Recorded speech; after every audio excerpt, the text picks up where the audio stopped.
Hello, goddamn Nintendo Switch. You're ruining it. You're ruining it.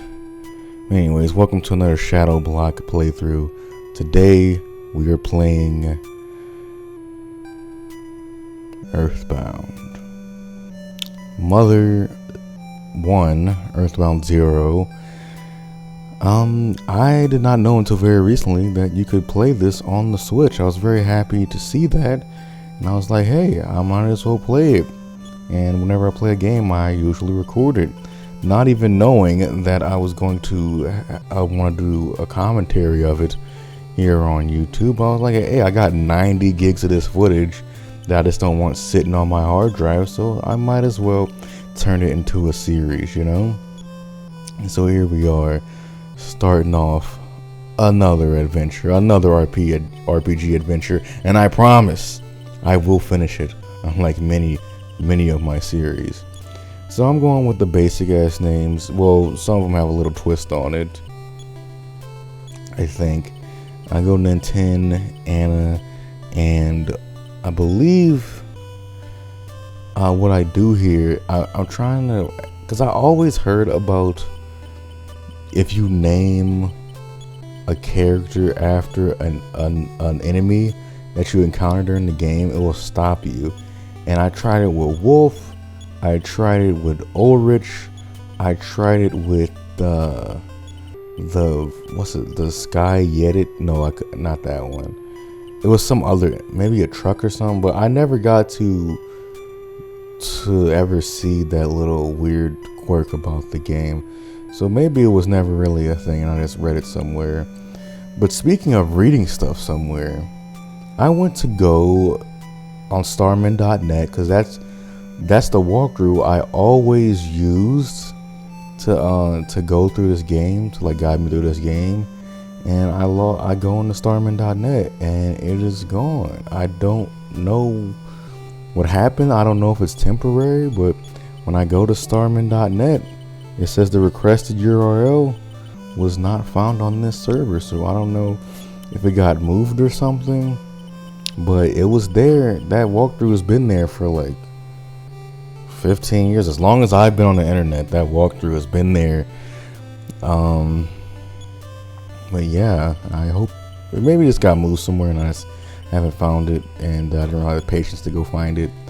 But yeah, Lloyd and Teddy is this fourth guy. And my favorite food, and I think any Americans, your favorite food it's not anything in particular. You're like, oh, I really like chicken, or I really like hamburger. No. I think like the regular answer is like steak or something like that. But if you're a fucking red-blooded American, your favorite food is undoubtedly brown. Ain't I right? Ain't I right? Like, think of all their favorite food. It's just fucking brown. I'll get into that later. But in the early 1900s, a dark shadow covered a small country town in rural America. At that time, a young married couple vanished mysteriously from their home. The man's name was George. The woman's name was Maria. 2 years later, as suddenly as he left, George returned. He never told anyone where he had been or what he had done. He began an odd study all by himself. As for Maria, his wife, she never returned.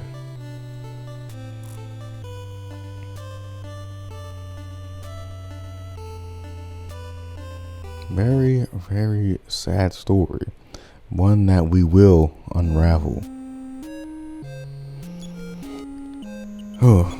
But here we are in our house. You can check things. You can talk to your own dresser. It's all great.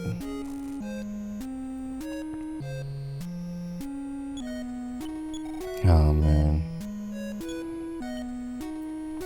But this here game, what you want to start off doing is there's not really much to do besides leave your room, and then whoa, your lamp's gonna attack you. Battling this lamp ain't too hard. I think it has like 4 HP or something like that. It gives you like one experience. That's not hard at all.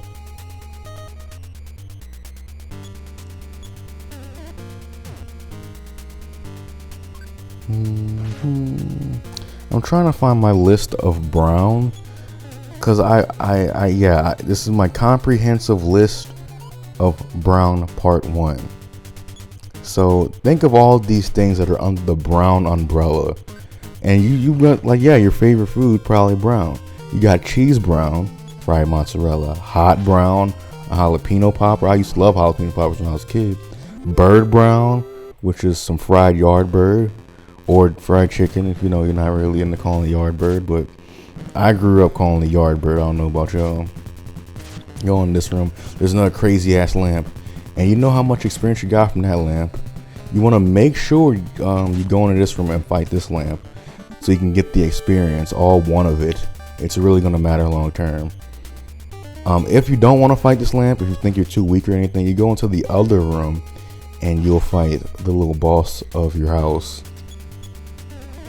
But anyways, you got vegan factory sweet brown, which is a fried Oreo.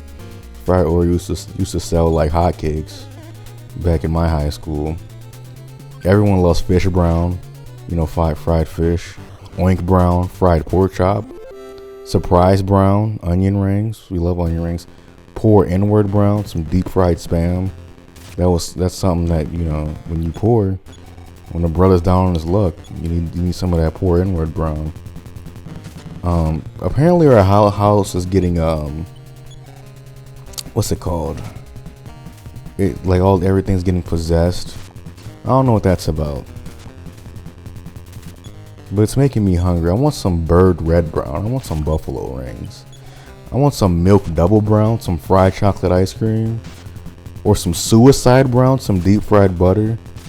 We got cup brown, which is some chocolate pudding, not to be confused with drink brown, which is chocolate milk. But then you have frozen drink brown, which would be like a chocolate milkshake. But anyways, you might be like, why aren't you focusing on fucking talking about the game? And you know what? You're right. But so this here doll has a little bit more HP. It's a little harder to take down. But you shouldn't die from it. So I wouldn't worry about that. So if you get close, I don't know. I never really had too much trouble with this. But it could be scary, because I think sometimes the dog can hit you for a smash attack, which is scary. So, but yeah, this is pretty easy. But I mean, maybe if you do a 1 XP run of this fight, maybe it is a little bit harder. But I always go for the 2 XP. But just like that, the dog goes down. And we're level 2, 12 experience. Fight increased by 3, speed increased by 2, our wisdom increased by 2, our strength increased by 3. How much HP? I don't care about fours. HP by 4, PP by 6. So if you talk to your sister, she'll give you, or maybe it's after this, you check the doll. Move out the way! Move! Thank you. Sad doll in a 10 spot, an old music box.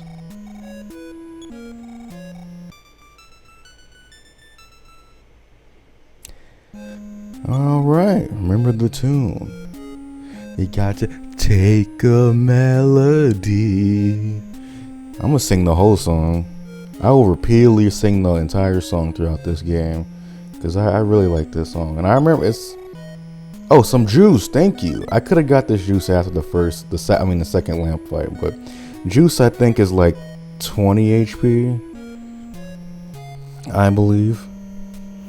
But yeah, I think they both give us juice, right? Yeah, they both give us some juice, so that's nice. Don't really need it, but in the upcoming fights, you might find it useful. Anyways, there's her ma'am. Hello. Are you alright? Egad, what is happening to our house? I wish her dad was here, right? What? Who needs that fucking deadbeat? I'm the man in this house. This is your dad. Seems like a poltergeist. How do you know? How do you know? You're not even here. Your grandfather studied PSI. You might find something in the basement to help, but I left that basement key someplace. Can't remember exactly where. Anyhow, son, you're my only hope. You're my only son. And explore the potential of your powers. Powers are not to be taken lightly. Maintain, go for it. But remember to come back and check on our family. Well, I know you won't, so I guess I have to. We can go outside.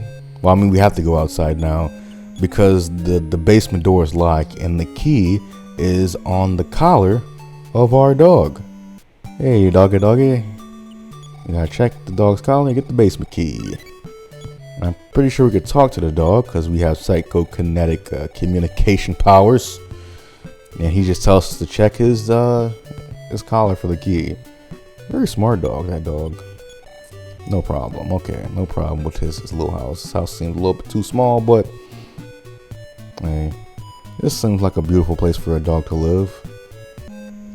Obviously, he's smarter than most dogs if he's standing up. He's walking around like a human. But I don't know if it's smart for a dog's body to be standing like that.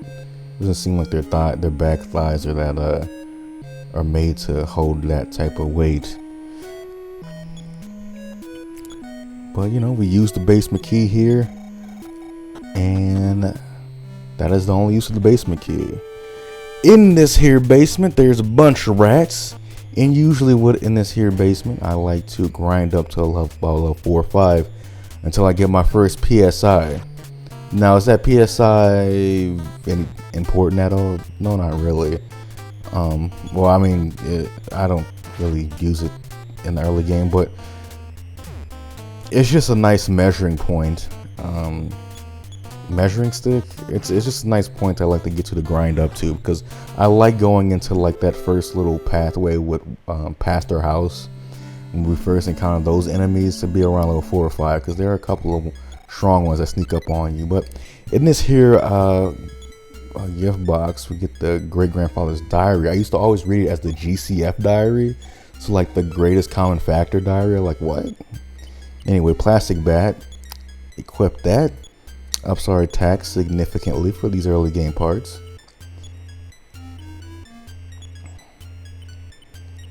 And going through the menus of an NES game is rough, my brother.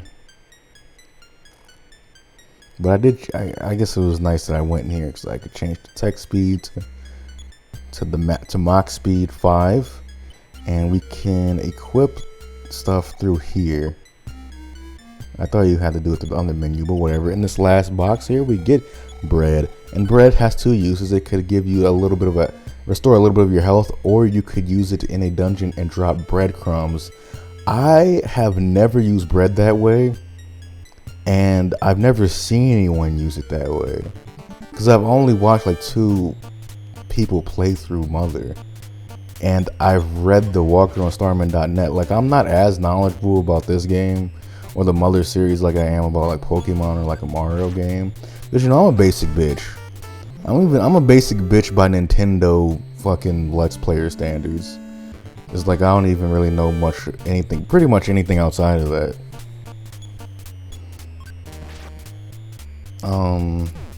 Maybe a little bit Donkey Kong Country. I could tell you a little bit about Winky's Walkway. We all love Winky's Walkway, don't we, folks? That fake 3D fucked me up on that level. Anyways, I'm gonna keep grinding here. I'm trying, and sometimes, since I mean, I guess it doesn't really make a difference. But there's not an encounter rate for every step you take in an enemy occupied area. It just generates a random number of steps until your next encounter. And I always found that so weird, because I don't even know what the range of that number could be. Because I feel like it has to be between like 0 and 255. Or I guess 1 and 255. Because sometimes I walk for like a solid minute in an enemy occupied area and I get nothing. Which I'm not complaining about, but I think that's going to be it for this part of our Mother adventure. Earthbound Beginnings. I call it Mother 1 because, you know, I'm an OG when it comes to this. Not really. But anyways, I'll see you next time when we continue grinding.